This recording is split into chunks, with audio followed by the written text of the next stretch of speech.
Y'all, I have been lied to by a rodent. If you were totally confused, let me rewind this cassette tape. This story begins on an ordinary day at work. I work full-time at an elementary school in the functional skills class. If you do not know what a functional skills class is, it is a classroom that holds kindergarten through 5th grade, and these are kids with disabilities. We teach them functional skills to cope with everyday life, plus arithmetic, reading, and science.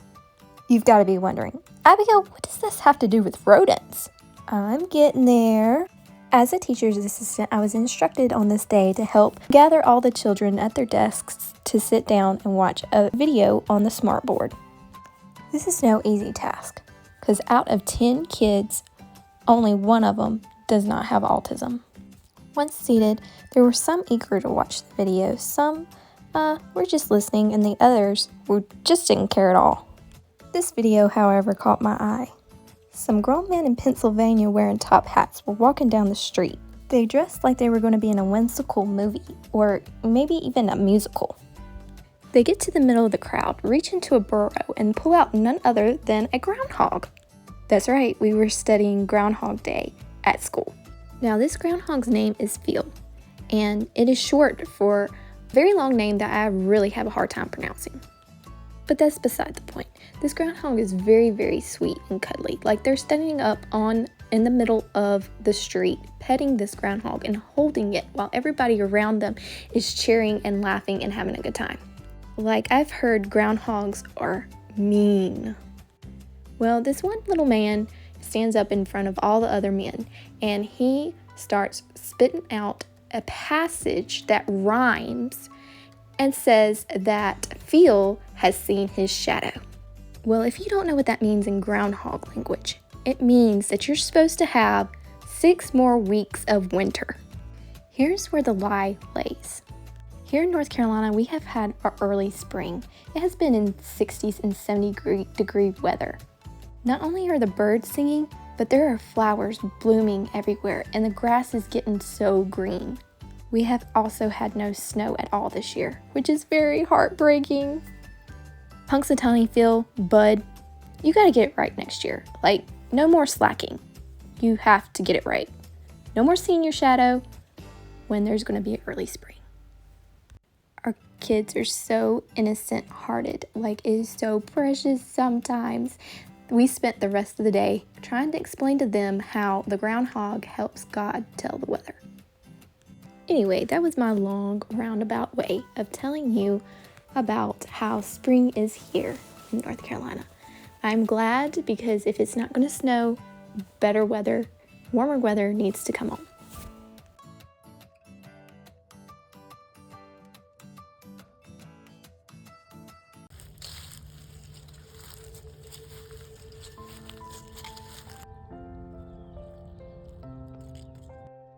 I have really enjoyed and liked putting this video together for you. If you have also liked this video, please give it a thumbs up.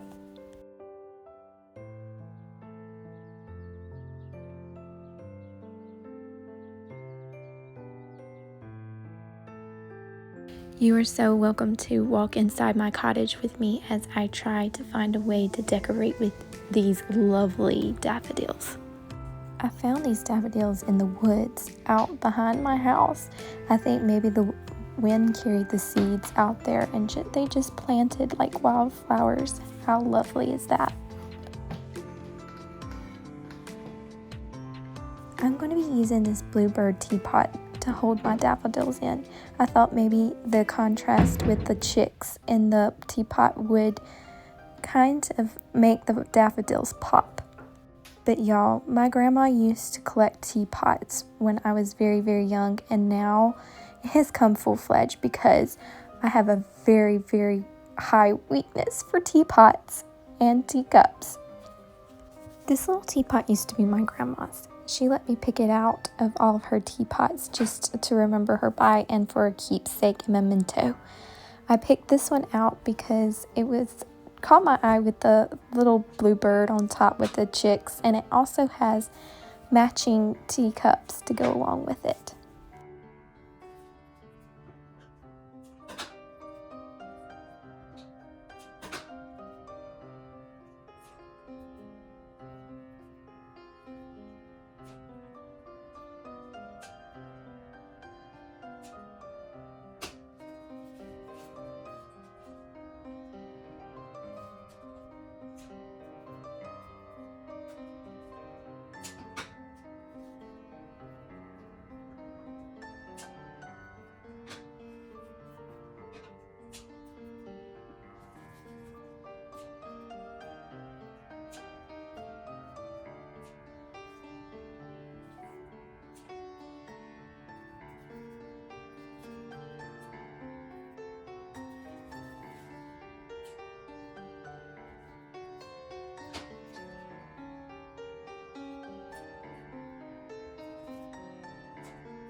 Well, that wraps it up. This is the end of the video. I am very thoroughly amazed if you have made it this far. Here at the Cottage letterbox, I try to make it a personal letter from me to you, and I hope you really received that today and got excited to see mail in your mailbox. I hope you have an amazing weekend, and I hope to see you next time. Bye!